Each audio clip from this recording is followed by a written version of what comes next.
চলুন আজ একটা দারুণ বিষয় নিয়ে কথা বলা যাক, আর সেটা হলো আমাদের নিজেদের ক্ষমতাকে আরও বাড়ানো। আমাদের সবার মধ্যেই না এমন কিছু শক্তি বা সম্ভাবনা লুকিয়ে থাকে যা হয়তো আমরা নিজেরাও জানি না। সঠিক যত্ন পেলে এই সম্ভাবনাগুলো কিন্তু অসাধারণ কিছু করে দেখাতে পারে।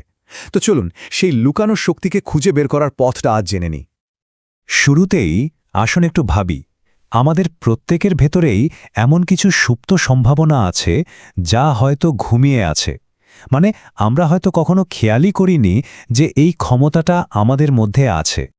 তো এই প্রথম অংশে আমরা ঠিক এটাই দেখব, এই ক্ষমতাগুলো আসলে কি আর কেনই বা সেগুলো প্রায় আমাদের চোখের আড়ালে থেকে যায়। দেখুন, আমাদের সবার ভেতরের এই ক্ষমতাগুলো অনেকটা বীজের মতো। যেমন একটা বীজ সঠিক মাটি, জল, আলো না পেলে কিন্তু বেড়ে উঠতে পারে না, ঠিক তেমনই আমাদের ক্ষমতাগুলো।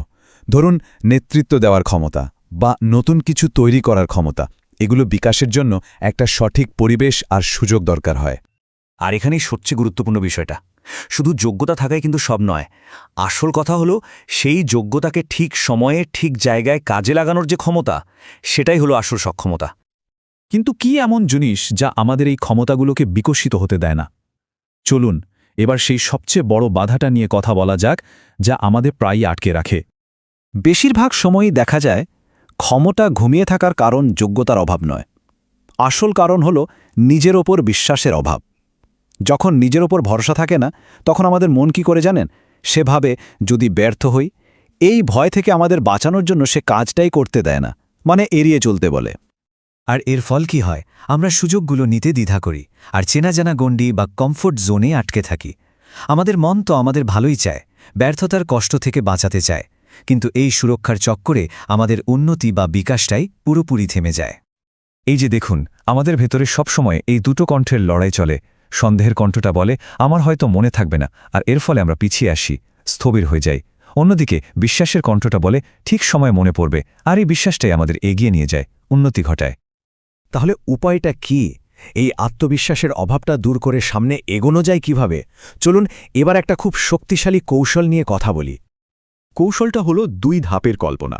প্রথমত, যে কাজটা করতে চাইছি তার চূড়ান্ত সফল ফলাফলটা মনে মনে স্পষ্টভাবে দেখা। আর দ্বিতীয়ত, সেই লক্ষ্যে পৌঁছানোর জন্য পুরো প্রক্রিয়াটা, মানে নিজেকে সফলভাবে এক একটা ধাপ পার হতে দেখা। এই আত্মবিশ্বাসের একটা দারুণ উদাহরণ কিন্তু বাস্তবেও আছে। একজন বক্তা প্রায় 10 বছরেরও বেশি সময় ধরে হাজার হাজার মানুষের সামনে কোনো রকম প্রস্তুতি ছাড়াই প্রশ্নের উত্তর দিতেন। তার বিশ্বাস ছিল যে তিনি যা কিছু শিখেছেন বা জেনেছেন, তার মন ঠিক সময়ে সেখান থেকেই সঠিক উত্তরটা খুঁজে বের করে আনবে। এটাই হলো নিজের ওপর ভরসা রাখার আসল শক্তি। আচ্ছা, ভেতরে বিশ্বাস তৈরি করা তো খুবই জরুরি, কিন্তু শুধু ভাবলেই তো হবে না। সেই বিশ্বাসকে বাস্তবে প্রমাণ করার জন্য পদক্ষেপ নেওয়াটাও ঠিক ততটাই গুরুত্বপূর্ণ। এটাই হলো মূল কথা। যখনই আমরা নিজেদেরকে একটা নতুন চ্যালেঞ্জের মুখে ফেলি, আমাদের ভেতরের ঘুমিয়ে থাকা ক্ষমতাগুলো যেন জেগে ওঠে। ব্যাপারটা অনেকটা এরকম। ভাবুন তো, হঠাৎ কোনো বিপদে পড়লে যেমন আমাদের শরীরে একটা অদ্ভুত শক্তি চলে আসে, ঠিক তেমনই জেনে বুঝে নিজেকে একটা চ্যালেঞ্জ দিলে আমাদের ভেতরের সুপ্ত ক্ষমতাগুলো সক্রিয় হয়ে ওঠে। তাই ভয় বা সন্দেহের কারণে যে কাজগুলো এতদিন ফেলে রাখা হয়েছিল, সেগুলো এবার হাতে নেওয়ার সময় এসেছে। বেশ, এতক্ষণ তো অনেক কথা হলো। আসুন এবার পুরো আলোচনাটাকে একটা সহজ আর কার্যকর কর্মপরিকল্পনার মধ্যে নিয়ে আসি, যা আমাদের ব্যক্তিগত উন্নতিতে সাহায্য করবে। তাহলে এবার আমাদের কাজটা কি? খুবই সহজ। প্রথমে এমন 3 থেকে 5টি ক্ষমতা চিহ্নিত করতে হবে যা আরও বিকশিত করা দরকার।